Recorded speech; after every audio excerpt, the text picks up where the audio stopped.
few moments ago, we boarded a Pan-Agra plane at Miami. Destination, the rainforests of the Amazon, the Grand Pajanal east of the Peruvian Andes. One of the world's last unconquered frontiers. Once I read about the Spanish conquistadores. They were the first of a stream of fortune hunters who ever since 1532 have sought the riches of gold, diamonds, rubber, and oil. I suppose in a sense we're modern conquistadores. We're going into the unknown armed with light tackle. To see, to experience, to know, but not to conquer. The excitement of the trip has hit us hard. Bill and I are going to the Peruvian jungles for the same reasons we went to Alaska to catch king salmon. Not only to battle the king salmon, but also for the thrill of going to a new place. Sure, I caught a salmon, but I'll never forget the mysterious northern lights. Now we're out to get the deadliest fish swimming the waters of the earth, piraña.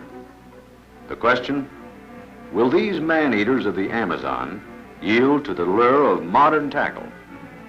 There's only one way to find out, and by gosh, we aim to find out. First stop, Lima, Peru. We're about to enter a world different from anything we've ever known. Peru, land of contrasts. The home of the great Atahualpa and his Incan people, who fought Pizarro's conquistadores and lost.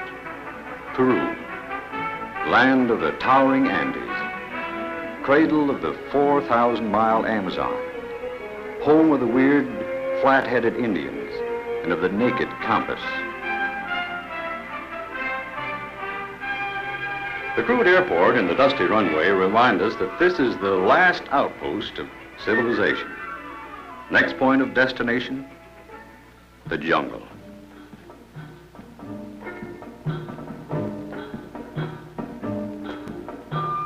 People are people. Pushing around through this crowd makes me feel as though it's just another county fair, only south of the equator. Here on the shores of the Ucayali is the perfect example of a town living from its river. It doesn't seem to matter much to the locals that their drinking water is a happy mixture of churned up mud. The washing of clothes and swimming of the kids all add to the flavor of this unforgettable drinking H2O.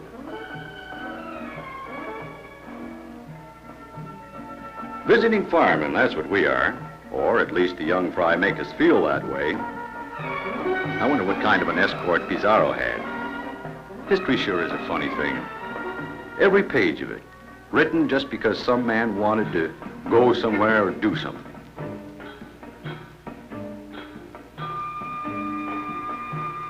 All the arrangements for a guide have been made. Juan's our man. I should really say boy, he's only 18. But he's a seasoned guide who has penetrated some of the most remote parts of the Amazon forests, forbidden to most men. This 120-degree heat feels like the backdraft of a blast furnace. But it doesn't seem to be bothering Juan. Me, I'm from the States. Can't do much with fancy lingo. So by pointing and grunting, I've tried to get across the ideas that we have about taking primitive game fish with modern tackle. 1,000 miles by hand paddling is too much to think about. Why not match the dependability of machine against the savagery of the jungle? This outboard motor is no plaything in this kind of country. It might well mean the difference between life and death. Senor Sisley to the rescue. Maybe he can get the details across to Juan. Juan is wondering how we can possibly expect to challenge the many moves of these waters. I guess you never know what to expect. Shallow waters, savage waters, sticks, and jungle rubble. A few words from Senor Sisley, and it looks like everything is straightened out for Juan.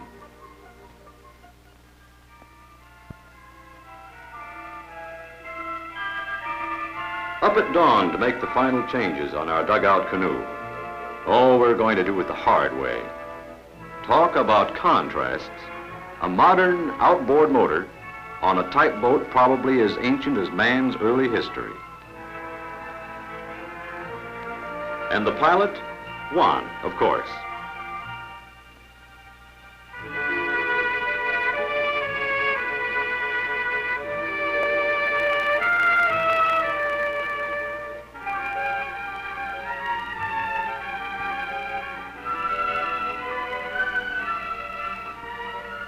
From paddle to outboard in one easy lesson.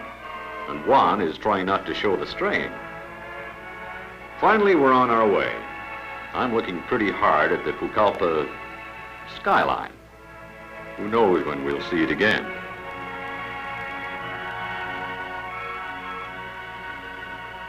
So far, it looks like a good river, this Ucayali. Broad, deep, calm, friendly. But Juan wasn't kidding when he talked about its changing moods. Sparkling blue one minute, and next, muddy brown, filled with skeletons of dead timber projecting from the water. What are these jaws of menacing wood that gape at us? As if in sudden anger, the waters tug at us, as though to turn us back from our quest. Small whirlpools that dot the water seem to follow us. And now, peaceful waters again, with friendly freshwater porpoises rolling playfully alongside. Up to this point, there's been one question in my mind. Where do you catch fish in a strange country? You look in the middle of the river? The shoreline? Where? Fact of the matter is, I'm not even certain as to the kind of fish we're looking for. That's the problem. We're looking for something, but don't know exactly what. Juan says there might be chambira schooling near these rafts of cedar. Well, we came here to find out, so let's find out.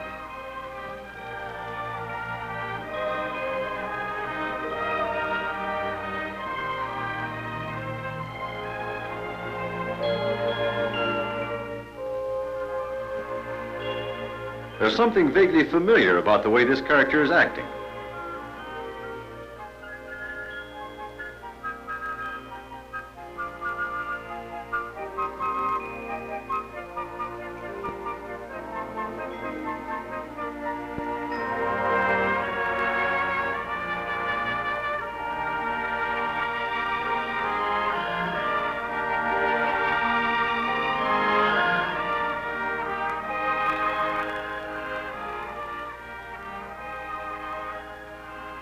Chambira, our first score against the river. Chambira, thin as a billfold after taxes, and with a lower jaw straight out of a nightmare. But even with those 2-inch fangs, he's still a sucker for a surface lure. After that opening skirmish, we decided to hit shore for a look around. If Juan can do it, I can too. Why, I used to be the town's champion fence walker. After all, what's the difference between a pole and a fence?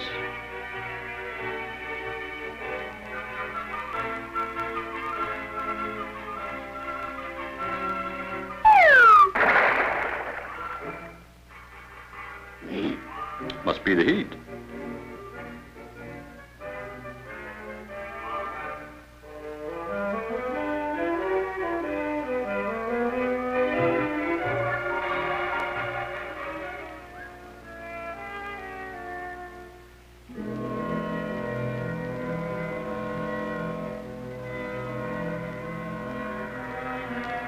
The jungle is a vast gallery of spectators, all watching the big show.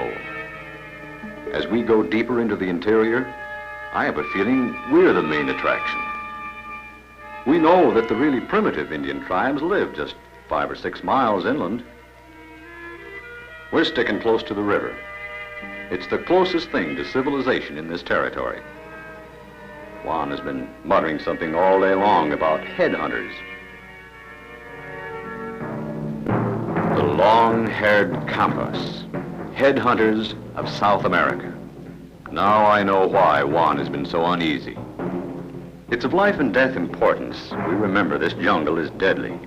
these headhunters wouldn't hesitate to chop off our heads, shrink them to the size of a baseball.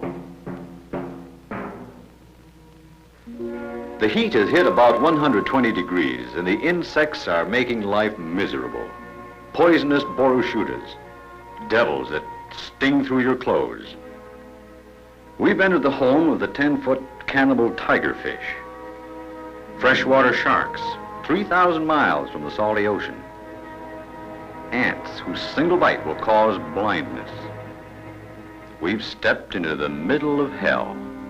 3 men, alone, on this narrow, tippy dugout canoe. And our very lives rest in the hands of this 18-year-old Peruvian boy, Juan.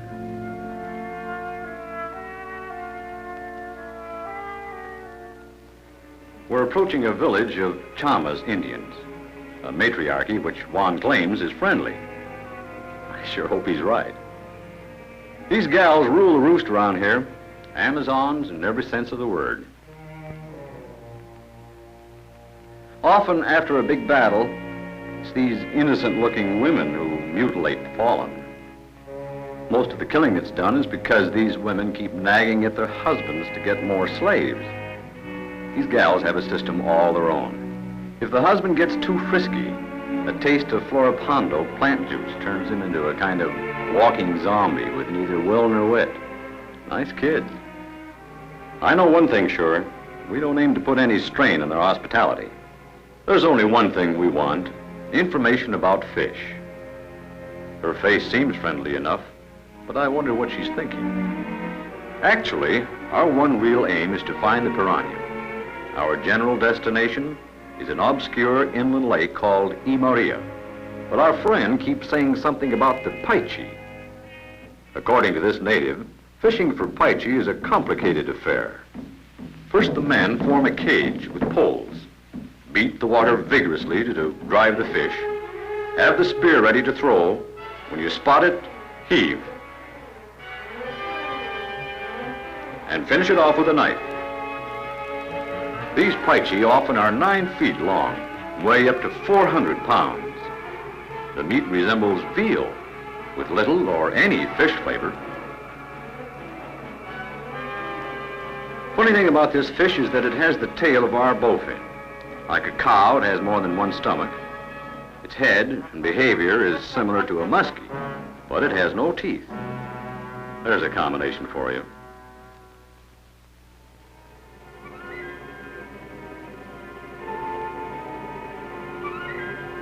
Is this really the 20th century? Or has some twist of nature thrown us back into the prehistoric past?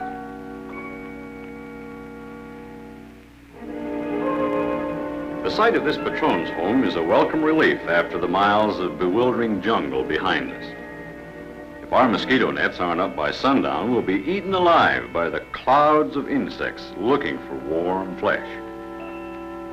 Our nets are not perfect protection against the buzzing swarms of blood-hungry mosquitoes.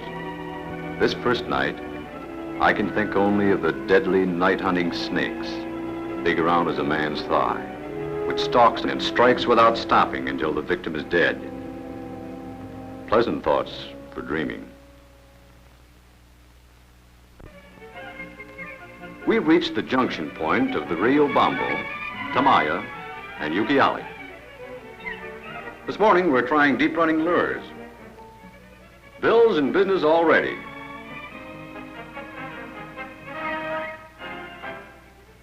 What the... Is that a largemouth bass? Or a baby tarpon?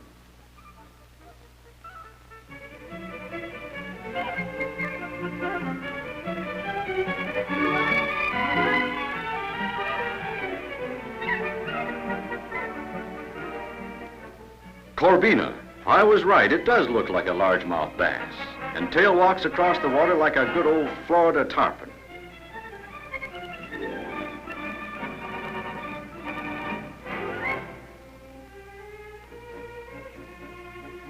So help me, Juan looks completely buffaloed. Our bright hunks of metal just don't add up to him.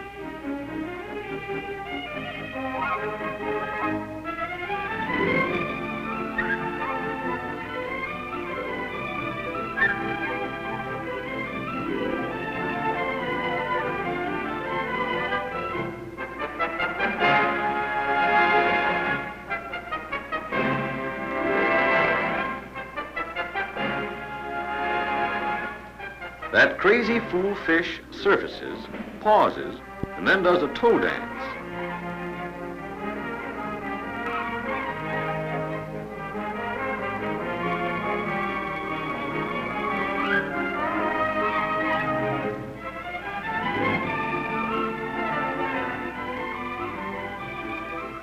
Yeah, and he has a lateral stripe like a snook. Fast, hard-hitting fighter despite the warm temperature of these waters. We've left the Ucayali and have cut off to the Tamaya, heading west towards the Andes. The jungle is pressing in ever closer. I have a crazy feeling that even this narrow, shallow river bitterly resents our presence.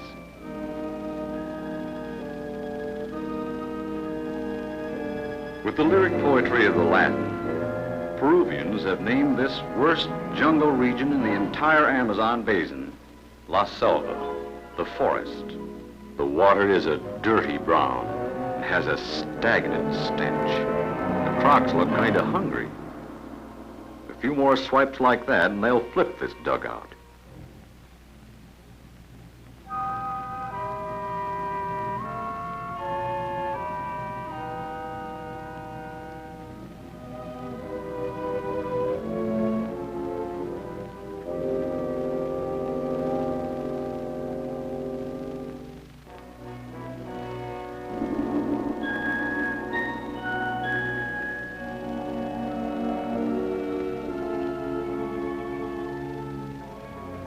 The stream narrows and the jungle reaches down to claw at us. The Shambira vines form a network of living traps. The jungle odors of rot and decay are sickening.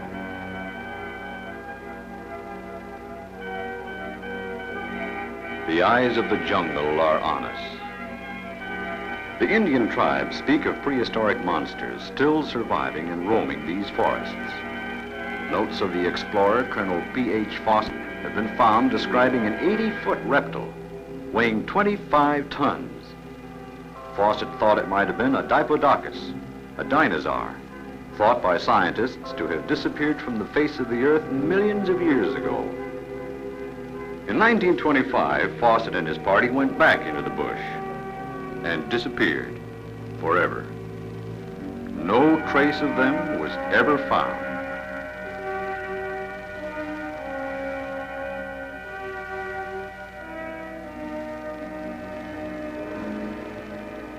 Our search for Lake Maria and the cannibal piraña has alerted every living creature in the bush.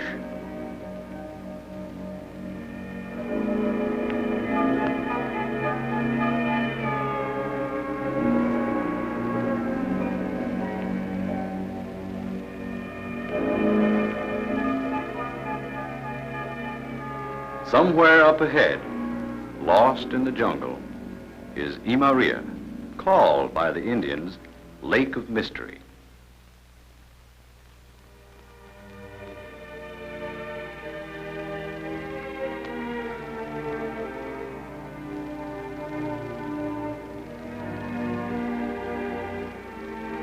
Suddenly we've broken from the brush into a lake so immense it staggers the imagination. Lake Maria. It must be. This place has a brooding silence. Not a sign of life anywhere. This must be the home of the piranha. It's a relief to be out in the open again. The air smells fresh, almost sweet. Bill's asleep already. Juan is at the fire, maintaining his nightly vigil. Tomorrow morning, we go after the fish spawned in hell. A name which freezes the blood of the fiercest tribes. Papaya breakfast, jungle style. It's a beautiful morning with all the jungle around us in a friendly mood, we hope. Juan thinks there might be a Chamis tribe living near here.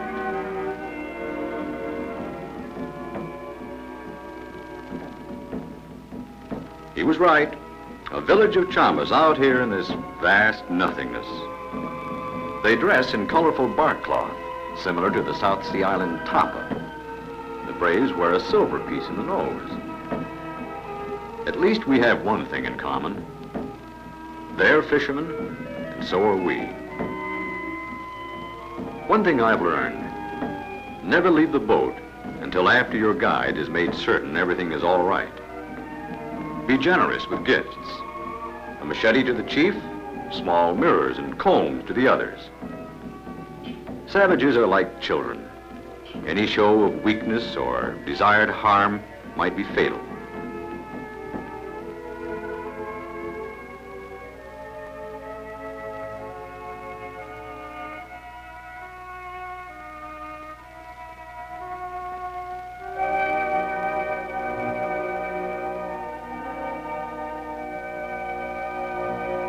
In reply to my questions about piranha, the chief has brought us to the pitiful spectacle of this woman, keeping constant vigil over the grave of her husband, killed and eaten by the piranha.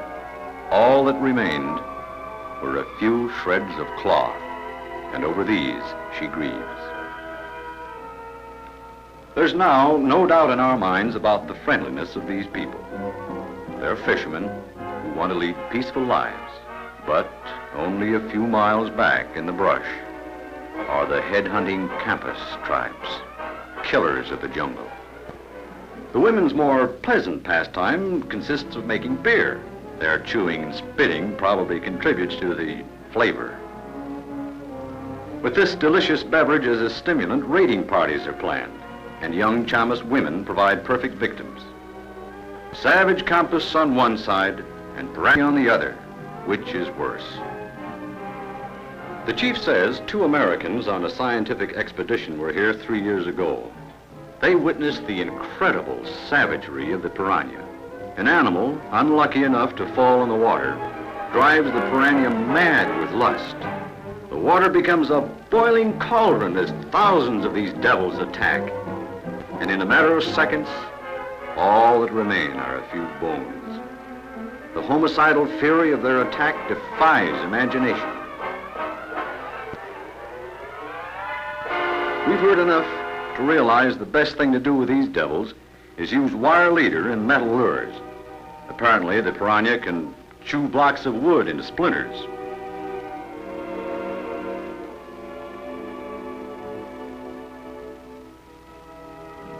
Who would think that such beauty could harbor such horrors? I still don't believe it. It's impossible. 2 strikes right off the bat.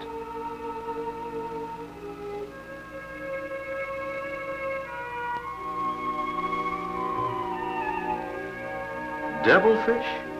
This? Why, so help me, they looked like plain old bluegills. Now, how could a little old sunfish like this eat a man in seconds? Coca leaves. That's what these Indians have been chewing.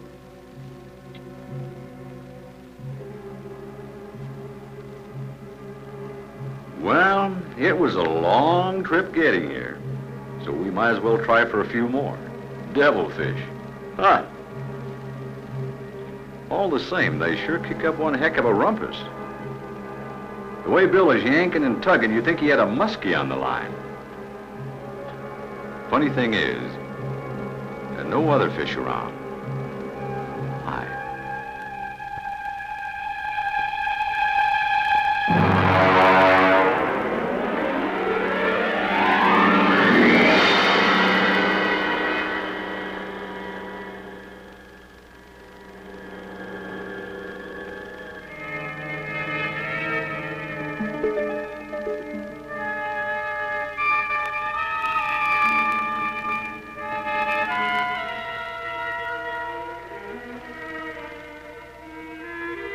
I'm convinced.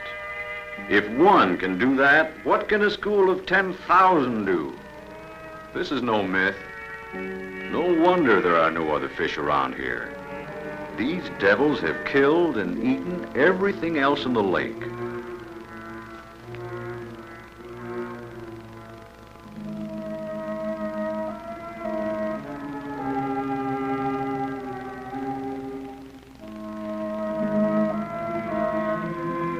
You might call these piranhas wolves of the water. They travel in packs, have one object: kill and devour.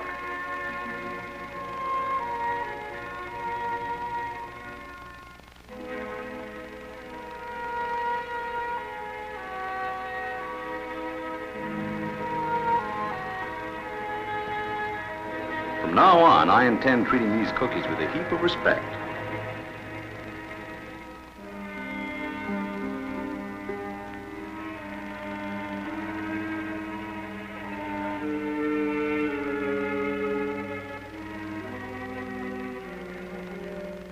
The word piranha means toothed fish. With that dental structure, it's well named, and it has lips like a human being.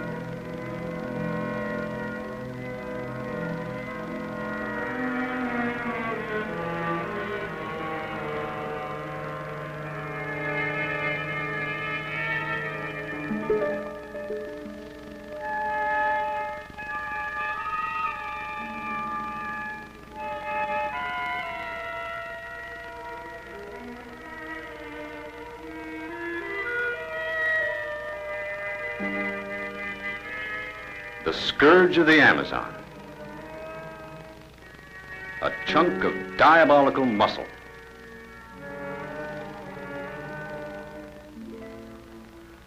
This trip hasn't been any picnic, but it's been worth it. Completely beautiful. The greatest adventure of our lives. How can I ever forget the suddenness of the Amazon night? Burning orange one minute and jet black the next.